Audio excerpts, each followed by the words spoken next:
Sebelumnya, nama kamu siapa? Nama saya Widya, Kak. Dari prodi mana kamu?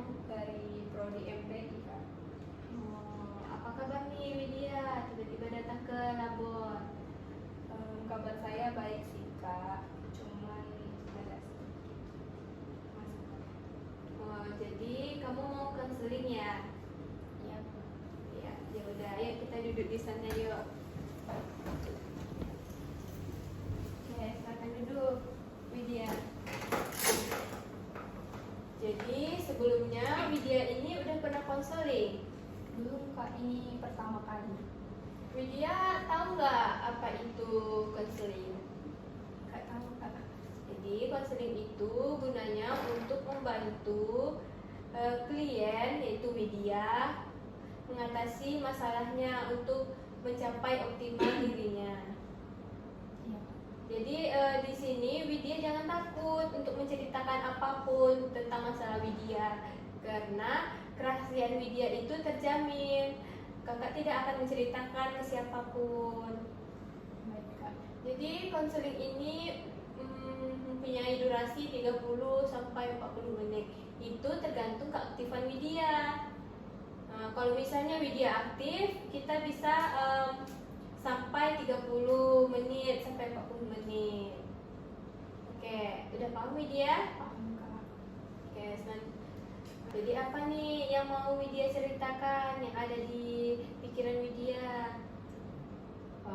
Widya mau cerita tentang masalah keluarga Widya, Kak. Kenapa keluarganya?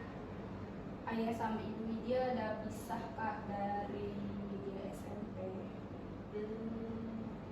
Jadi semenjak itu ayah menikah lagi dengan istri barunya, dan posisinya pada saat itu saya masih di pesantren, Kak.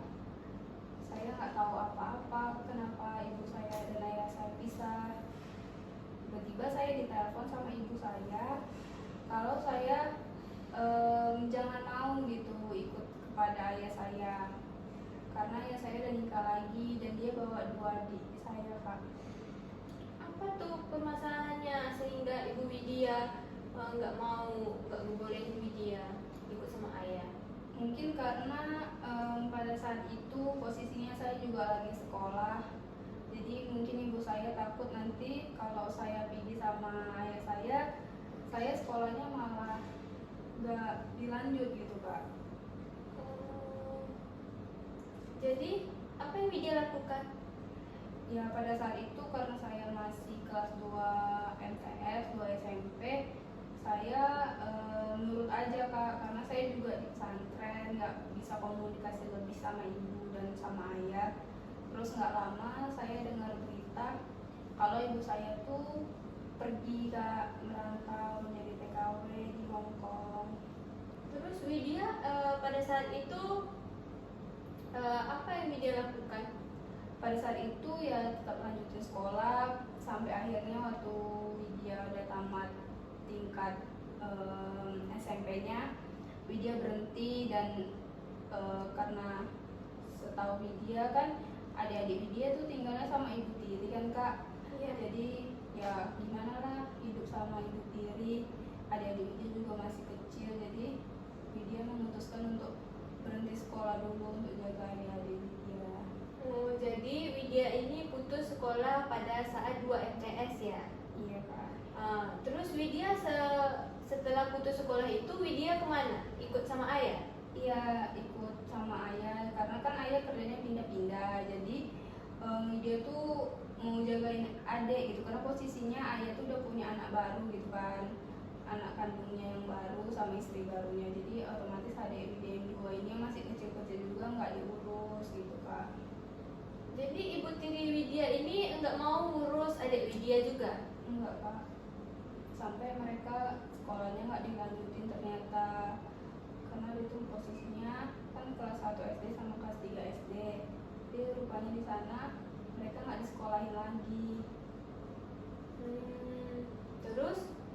Terus sampai sekarang Widya udah di semester 2, mereka masih tinggal sama kak. Tapi ayah saya tuh nggak mau gitu mengasih mereka kayak mana ya kak, uang jajan mungkin lah dikasih, tapi kayak kasih sayang enggak gitu kak. Tiap hari asal saya menelpon adik saya, mereka kayak dipukul, disuruh-suruh sama ibu tiri saya. Nah sedangkan posisi rumah saya kan jauh kali nih kak, sama sekarang saya ngekos di Pekanbaru, jadi saya juga nggak bisa banyak bantu. Jadi perlakuan seperti apa tuh yang dilakukan ibu tiri Widya ke adik Widya? Ya dipukul kak, dicaci maki. Posisinya kan mereka sekarang udah SMP kan kak, malah mereka tuh disuruh lah cari duit. Kayak mana anak SMP cari duit kan kak, padahal ayah kami tuh ngasih duit gitu kak, tapi nggak pernah tersalurkan. Uang jajan saya aja untuk kuliahnya macet-macet gitu kak, kadang nggak dikirim.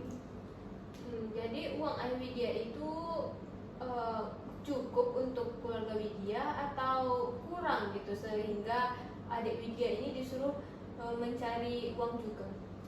Sebenarnya cukup aja sih kak, cuman karena ibu tiri kami ini kan dia dulu dia juga masih muda kali kan kak waktu dinikahin sama ayah kami, jadi dia yang kayak pakai uangnya semena-mena gitu kak, dikorupsi terus.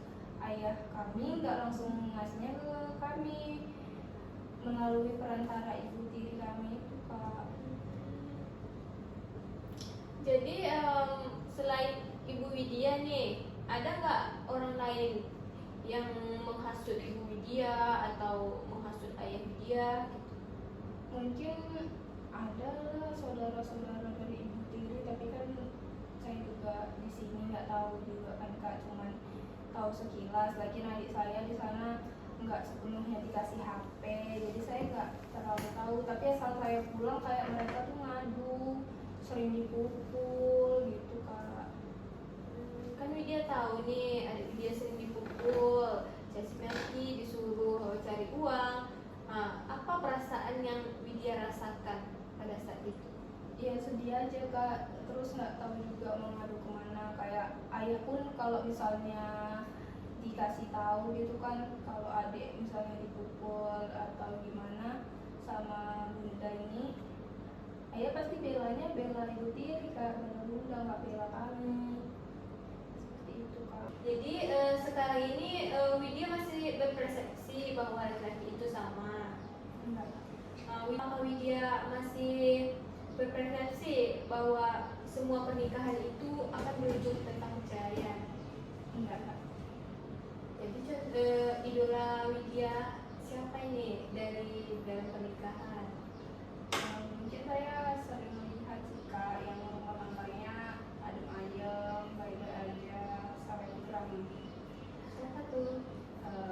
Anda Arsinta, dia juga suaminya baik-baik aja sih kak. Kan tidak semua laki-laki itu sama kan, contohnya yang Widya idolakan tadi, mereka itu bisa meromantiskan sebuah pasangannya, bisa men-treat pasangannya. Oke, dari apakah ada yang ingin Widya sampaikan lagi? Enggak kak, itu aja. Kasih banyak ya kak. Oke,